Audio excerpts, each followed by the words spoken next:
The cold hit me before the doors even opened. I remember that more than anything else from that morning, the way the air inside Walter Reed felt sealed, institutional, like grief, had been quietly processed there so many times the walls had absorbed it. I was 31 years old, standing in a corridor I had never walked before, holding a manila envelope that a man I had never met had handed me 40 minutes earlier outside my mother's funeral. He hadn't introduced himself. He was older, maybe late 70s, wearing a plain dark coat and a pin on his lapel I didn't recognize until I looked it up later. Combat infantryman badge. Korea. He shook my hand with both of his, the way people do when they mean it. "Your mother saved my son," he said. "You need to go to Vienna. There's a name written on the back of what's inside. Use it." Then he turned and walked to a car that was already waiting. I stood on the sidewalk outside the funeral home for a long time after that. My mother was a retired Army combat medic. 2 tours in Vietnam as part of a forward surgical unit, one of the first women to serve in that capacity. Though she never described it that way. She described it the same way she described everything. Simply and only when asked. She worked for 20 years after that as a school nurse in Roanoke, Virginia. She drove a 10-year-old Subaru. She grew tomatoes in the backyard. She clipped recipes from the Sunday paper even after she stopped cooking much. She died at 74 from a stroke, alone in her kitchen, the same way she had lived most of her adult life. Without drama, I am her only child. My father left before I was 3. I have no memory of him. After my mother passed, I had expected to feel the particular loneliness of someone with no surviving immediate family. What I had not expected was the envelope. Inside was a single index card. On the front, in my mother's handwriting, was a date, the 14th of March 1971. On the back, a name and a phone number with a country code I didn't recognize until I searched it. Austria. Vienna. The man outside the funeral home had said to use the name. I turned the card over again. The name written there wasn't my mother's. It wasn't mine. It was a name I had never heard her say once in 31 years. Hartman. My aunt called that evening. My mother's younger sister, Patricia, who lived in Knoxville and had driven up for the service. She meant well. She always meant well. She sat at my mother's kitchen table with a cup of tea she had made herself without asking, and looked around the small house with the expression people get when they're already calculating. "She didn't have much," Patricia said. Not unkindly, just as an observation. "She had enough," I said. Of course. She wrapped both hands around her mug. "I'm just saying, the house will need to be assessed. There's the car. If there's a savings account, we should make sure it's handled properly." "Her will is filed with an attorney in Roanoke," I said. "She left the house to me." Patricia nodded slowly. Something shifted in her expression. Not anger. Calculation. "She never told me that," she said. "She didn't tell me much either," I replied. Apparently. I held the index card in my pocket the rest of that evening, running my thumb across the raised impression of my mother's handwriting. Hartman. The old man outside the funeral home had said she saved his son. I didn't know what that meant. I didn't know what Vienna meant. But the way he had handed me that envelope carefully, deliberately, like it had been waiting, told me this wasn't a mistake. I called the number 2 days later. I had waited because I needed the funeral to be finished. I needed to sit in her house alone for a night and let the quiet settle around me before I introduced anything new into it. A man answered. His English was precise, slightly formal, the kind that comes from learning it as a second language and learning it well. "Miss Calloway?" he said, before I gave my name. I had only said hello. "Yes," I said slowly. "We were informed you might call." A brief pause. "We are sorry for your loss. Mrs. Calloway was known to us. There are matters she arranged that require your attention in person. When you are able to travel, please come to Vienna. We will handle the arrangements from this end." I asked what kind of matters. "Documents," he said, "and a history that belongs to you now." My aunt texted the next morning asking about the savings account. I didn't respond that day. I found my mother's filing cabinet in the second bedroom, the one she had used as a sewing room for years without ever actually sewing anything. The cabinet was gray metal, old, with a small lock she had never locked. Inside were property tax records going back to 1989, insurance documents, appliance warranties for things she no longer owned, and at the very back, a folder with no label. Inside the folder were letters. 17 of them, written in German, dated between 1972 and 1988. I couldn't read them. I photographed each one on my phone. Also in the folder, a photograph. 3 people standing in front of what looked like a field hospital. Canvas walls, a wooden sign partially visible behind them. The date on the back said February 1971. My mother was on the left. She looked impossibly young. She was smiling in a way I had almost never seen, wide open, unguarded. The man in the center was in uniform. The other person, to the right, was a young man in civilian clothes with a bandaged arm, looking at the camera with the expression of someone who was very recently afraid and is now cautiously not. I stared at that photograph for a long time. I booked a flight to Vienna 4 days after the funeral. I didn't tell Patricia. I told her I was meeting with the estate attorney to finalize paperwork, which was partially true. I did have a meeting scheduled in Roanoke, just not that week. The night before I left, I went back through the house. I had been avoiding her bedroom. I opened the closet and looked at her clothes, the particular economy of them, everything useful, nothing decorative. On the top shelf, behind a box of winter scarves, was a small wooden box I had never noticed. Inside was her discharge paperwork from the army, a commendation letter I had never seen, and a second photograph. Same field hospital. Just my mother and the young man with the bandaged arm. He was standing now. She had her hand on his shoulder the way you do when someone has just, very nearly, not made it. On the back of this photograph, her handwriting again. 1 sentence. He came back. That's enough. I didn't sleep much that night. Vienna in November is gray and still and beautiful in the way that old things are beautiful, not cheerfully, but with a kind of weight that feels earned. I took a taxi from the airport to the address the man on the phone had given me. It wasn't a bank, which surprised me. It was a law office on a quiet street in the First District. 3 floors of pale stone and tall windows, a small brass plate beside the door. Hartman and Sone, established 1934. Inside, a receptionist led me to a conference room on the 2nd floor without asking my name. She had been expecting me. The room had dark wood paneling, a long table, and 2 men waiting. One was older, in his 80s, seated, with the careful stillness of someone who had once moved quickly and now chose not to. The other was younger, perhaps 60, who stood when I entered. "Miss Calloway," the younger man said. "I am Franz Hartmann. This is my father, Wilhelm." The older man didn't stand. He looked at me for a long moment, then spoke in German. Franz translated. "He says you have her eyes," Franz said. "He says he would have recognized you." "He knew my mother?" I asked. Franz nodded. "He knew her very well. In 1971, your mother was the medic who stabilized my father after he was wounded near the Cambodian border. He was a foreign correspondent. He was not supposed to be where he was. The wound was serious. She worked for 4 hours without adequate supplies. Without her, he would not have lived." I looked at the old man. He was watching me with an expression I couldn't fully name, recognition, maybe, gratitude that had aged into something quieter. "He came back," I said, almost to myself. Franz nodded. "He came back. And when he did, he wanted to find her. It took him 2 years. By then she had left the army and returned to Virginia. They corresponded. For many years. The letters in German, 17 of them between 1972 and 1988. She never mentioned him, I said. She asked him not to, Franz said. She did not want it to become a story. Her words, in a letter from 1974. That was exactly what my mother would have said. Franz opened a folder on the table. In 1989, my father established a private trust. He named your mother as a beneficiary and, upon her death, her direct heir. He tried to inform her. She declined the designation 3 times.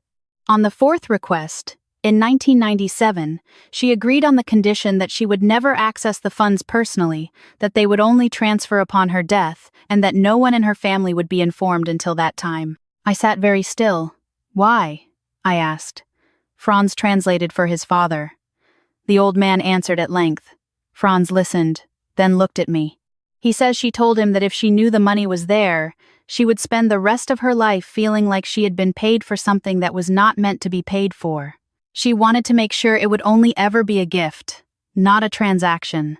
The room felt smaller. Franz slid a document across the table. The trust was established at approximately $300,000 in 1989. It has been managed conservatively for 34 years. I looked at the number at the bottom of the page. It was not $300,000 anymore. The figure was just over $4.2 million. I did not say anything for a moment. I looked at the paneling on the wall. I looked at my hands. I thought about the 10-year-old Subaru, the clipped recipes, the tomatoes. She never touched it, I said. Not once, Franz said. There are quarterly statements going back to 1989. Everyone sent to her address in Roanoke. We have no record of any contact regarding withdrawal. She had known this was here for 26 years and had never said a word. My phone buzzed in my bag. Patricia. I let it go to voicemail, Franz continued. You are named as the sole successor. The trust is yours to manage as you choose. My father has one request, not a legal condition, but a personal one. I looked at the old man. He spoke directly to me this time, in careful, deliberate English. Use it the way she would have, he said, whatever that means to you. That evening I walked along the Danube for a long time before going back to my hotel. The water was dark and wide and unhurried. I thought about my mother standing in a field hospital in 1971, 22 years old, working for 4 hours on a man she didn't know, in conditions she never described to me, saving a life she never mentioned. I thought about her coming home, getting a job as a school nurse, going to work every day in the same building for 2 decades, putting bandages on children's scraped knees and calling parents when fevers spiked. Quiet, steady, and apparently sitting on the knowledge that somewhere in Vienna, a trust fund with her name on it had been growing for a quarter century. I sat on a bench and called Patricia, she answered on the first ring. I've been trying to reach you, she said. Is there a savings account or not? There's something, I said carefully, but it's not what you're thinking. What does that mean? It means I need time to understand what I'm looking at. A pause. How much time? I'll call you when I'm back, I said. There's a lot to go through. I could hear her recalibrating. She never told me about any accounts, Patricia said. If there were assets she didn't disclose. She disclosed everything required, I said. I'll call you when I'm back. I hung up and sat with the phone in my lap for a while. Patricia wasn't a bad person. She and my mother had been close when they were young, less so after my mother came back from Vietnam. Something had shifted between them that neither of them ever explained to me. My mother never spoke critically of her sister. She simply kept her at a certain distance, the way you do with people who experience the world through a different frequency than you do. Patricia had built her identity around a comfortable life. Nice house, nice car, careful presentation. She had always been slightly puzzled by my mother's deliberate plainness. She interpreted it as stubbornness, or perhaps self-denial. It had never occurred to her that it might be a choice made from a coherent philosophy rather than a limitation. When I returned to Roanoke, Patricia had already driven up from Knoxville without telling me. She was parked in front of my mother's house when I pulled into the driveway. I thought we should talk in person, she said. She was already at the door before I had my bag out of the car. Inside, she sat down at the kitchen table in the same chair as before, same posture, same careful expression. I put my bag in the hallway and came back and stood rather than sat. There's a trust, I said, established in Europe in 1989 by a man whose life Mom saved in Vietnam. She was named as beneficiary. I'm the successor. Patricia looked at me steadily. How much? I had decided on the drive from the airport that I would tell her the number. Trying to obscure it would create a different kind of problem. 4.2 million, I said. She inhaled slowly. Her hands were flat on the table. And she never said anything. Not a word. Patricia looked at the window. Outside, the tomato plants my mother had grown were dead now, brown and collapsed against their stakes. Nobody had thought to bring them in before the frost. She should have told us, Patricia said. She chose not to, I said. That's not. She stopped. Started again. We're family. If she had that kind of money sitting somewhere, we should have known. It wasn't hers to spend, I said. That was her choice. Patricia's jaw tightened. It was her choice that affected both of us. It affected me, I said quietly. You weren't named. The word landed the way I hadn't quite intended it to. Patricia sat back slightly. So I get nothing, she said. She left you what she left you in the will, I said. The same thing she told you she was leaving you, because she thought she didn't have anything else. She always knew, I said. She just didn't want it to change anything while she was alive. Patricia was quiet for a moment. Then, I want to speak with an attorney. That's your right, I said. She left an hour later without saying goodbye. I sat at the kitchen table alone in the same chair my mother had done crosswords in every Sunday, and I read back through the documents Franz had given me. The trust structure was American registered, administered through an international custodian, fully documented. Everything proper, everything deliberate. My mother had arranged for a lawyer in Roanoke to receive notification upon her death and forward the relevant contact information to me. It had been in a sealed envelope in his office for 11 years. She had thought of everything. Patricia filed within 3 weeks. The claim cited failure to disclose foreign assets in estate documentation, undue influence by a foreign national, and improper exclusion of a sibling heir. Legal language turns families into categories. I had expected it. I hired an attorney named Carol Webb, a woman in her late 50s who had spent 20 years in estate law and had the manner of someone who had watched a lot of families fracture over money and found it neither surprising nor particularly tragic anymore. She reviewed the documents from Vienna on a Tuesday afternoon and set them down with the same expression someone has when they finish reading something that is exactly what they expected it to be. "This is solid," she said. "The trust is valid under both U.S. and Austrian law. Your mother's arrangement with the Hartman firm is documented across 3 decades. There is no undue influence. The relationship predates your mother's designation as beneficiary by 18 years. Your aunt has no legal claim." "She'll push it," I said. "People usually do," Carol said. "It doesn't mean she'll get anywhere." The first hearing was in a county courtroom with beige walls and fluorescent lights that hummed slightly. Patricia sat at the opposite table in a blazer she had clearly bought recently. She didn't look at me directly.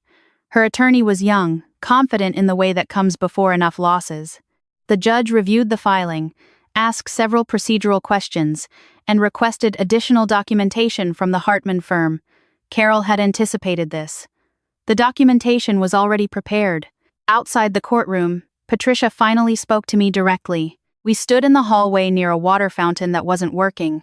"You could end this," she said, "by giving you half of something that was never meant to be divided," I said. "It should have been divided," she said. "She should have divided it. She didn't think it was hers to divide," I said. "I'm starting to agree with her." Patricia looked at me with the particular exhaustion of someone who has not gotten what they came for and is trying to decide whether to keep trying. "You're just like her," she said, not as a compliment. "I'm trying to be," I said. The second hearing brought full certification from the Hartman firm, a sworn statement from Franz regarding the history of the trust, and a letter from Wilhelm Hartman, now 84 years old, written in English and notarized in Vienna. He described the field hospital in 1971. He described what my mother had done. He described, in plain language, why he had established the trust and what he had intended it to represent. My mother's attorney in Roanoke submitted a sealed letter my mother had left with him in 2013, to be opened only in the event of a legal challenge. Inside, in her handwriting, she had described her reasons for the arrangement in clear, unambiguous terms. She had anticipated this. She had written around it before it happened. The judge ruled on a Friday morning. The trust is valid. The designation is lawful. The petition is dismissed. Patricia didn't speak to me outside the courthouse. She walked to her car with her attorney and drove away. I stood on the steps in the November air and didn't feel like I had won anything. I felt the way you feel when something that was always true is simply confirmed on paper. That night I drove back to my mother's house and opened the wooden box again. The discharge papers, the commendation letter, the 2 photographs. I set them out on the kitchen table and looked at them in the lamplight. In the commendation letter, a colonel had written that my mother had demonstrated exceptional medical competence and personal courage under conditions that exceeded her formal duties. He had recommended her for a decoration she had never mentioned to me. I looked it up later. She had accepted it and then, as far as I could find in any record, never referenced it again. She had been 23 years old. I drove to Patricia's hotel the next morning. She was checking out, her suitcase in the trunk of her rental car. She looked at me with an expression that was ready to be defensive. "I'm not here to argue," I said. She said nothing. "Mom didn't tell you because she didn't tell anyone," I said, "including me. That's not a statement about what she thought of you. It's a statement about how she thought." Patricia looked at the sidewalk. "She could have helped me," she said. "When David and I went through the bankruptcy. When the kids needed," she stopped. I know, I said. And I don't know why she didn't. Maybe she would've, if she'd ever decided to access the funds. She didn't. She chose a stranger over her own family, Patricia said. She chose to honor a debt she felt she owed, I said. In her own way. Whether that was right or wrong, that was her. That's who she was. Silence. There's a provision in the trust, I said. It allows me to make structured support allocations for immediate family in cases of genuine hardship. It's not a blank check. It's documented, conditional, overseen. Patricia looked up. I'm not offering it as a settlement, I said. I'm offering it because she would have wanted me to. When you're ready to talk about what you actually need, not what you think you were owed, call me. She didn't answer. But she didn't drive away immediately either. On the flight back from my second trip to Vienna, where I had spent 3 days with Franz going through trust documentation and succession protocols, I read my mother's letters to Wilhelm Hartmann. Franz had provided translations.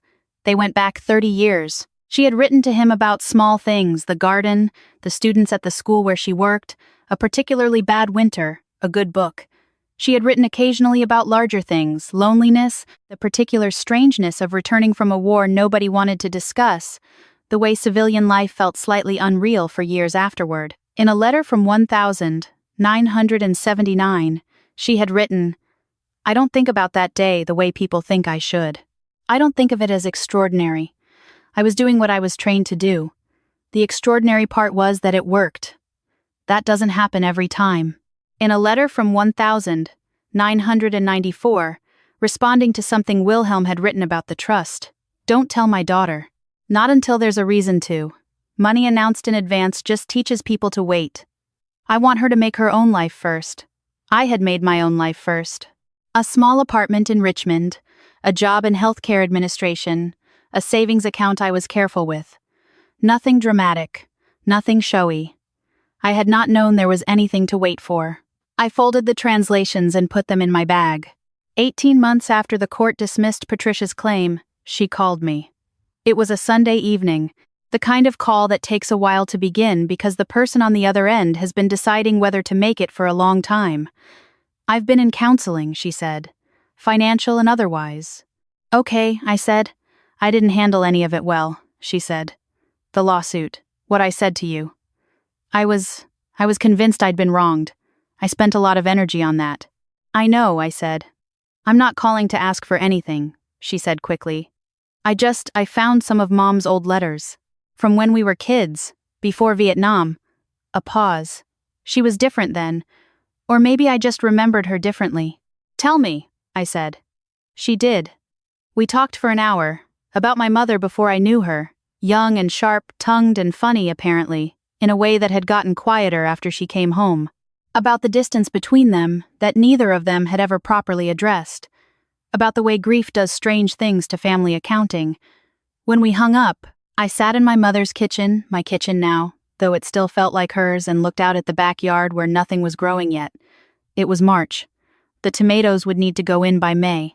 I had spent the past year working with Franz and a domestic financial advisor to restructure the trust's support allocations. The original beneficiaries continued receiving what my mother had agreed to in the early days, a former colleague of Wilhelm's, whose medical bills had mounted past what insurance covered, the adult children of 2 men who had served alongside my mother and died before their families were stable. There were 6 ongoing commitments. I had honored all of them and added 2 more, identified through Carol's referrals, veterans with documented need and no other recourse. It was not glamorous work. It was documents and verification and quarterly reviews. It was learning, at 32, that money managed responsibly is mostly just paperwork done carefully for a long time. My mother had known that. She had chosen the school nurse job and the 10-year-old Subaru, and the clipped recipes anyway. Not because she had to, but because she had decided, sometime in her 20s in a field hospital in Southeast Asia, what she thought a life was for. I went back to Arlington in April, not because anything required it, because it felt right. I stood at the section reserved for women veterans and found the grave of a nurse who had served in the same forward unit as my mother, someone I had found through the trust documentation, a name my mother had mentioned in one letter in 1973. She had died in 1991. Nobody had put flowers on her grave recently. I put some there. On the drive home, I thought about the old man outside the funeral home. I had written to Wilhelm Hartmann through Franz to ask about him. Wilhelm had smiled, according to Franz's account, and said he was an old friend. A man who had made his own promise to my mother years ago that if she went first, someone would make sure I got the envelope. She had arranged that too. The wooden box is on my kitchen shelf now, next to the commendation letter I had framed and a photograph of the field hospital. I look at her face in that photo, sometimes 22, unguarded, smiling in a way the camera caught before she had a chance to compose herself. She looks like someone who has no idea what she's about to do for the next 50 years. She looks like someone ready. She didn't leave me wealth to spend. She left me a standard to maintain.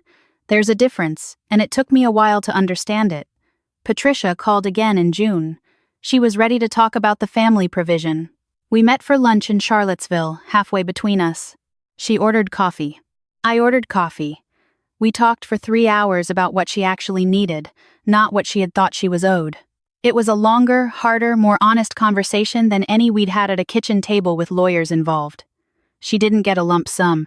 She got structure, a financial advisor paid through the trust, a defined plan, progress reviews every 6 months. She agreed to it, not happily, at first, but steadily.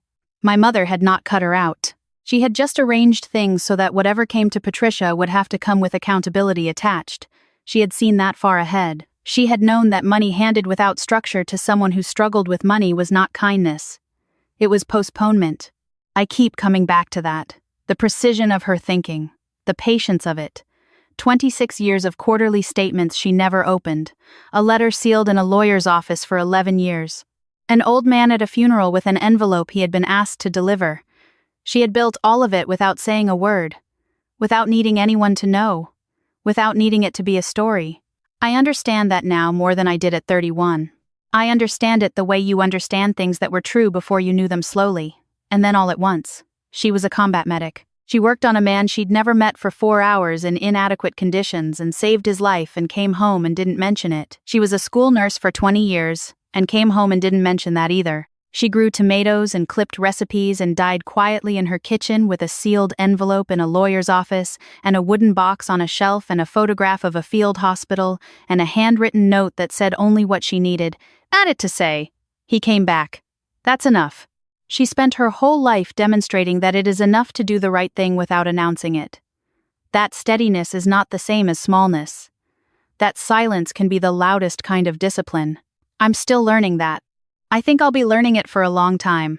If you've ever looked at someone's life after they were gone and seen something you didn't see while they were standing in front of you, you know what I mean. It's not regret, exactly. It's recalibration. It's realizing that the scale you were using was the wrong one. She didn't live loudly. She didn't need to. And if there's someone in your life right now who lives the same way, steady, deliberate, quiet, in a way that might look like nothing from the outside, maybe don't wait to understand them. Ask the question now, while you can still hear the answer. Because sometimes the envelope doesn't arrive until the funeral, and by then all you can do is try to honor what was already inside it.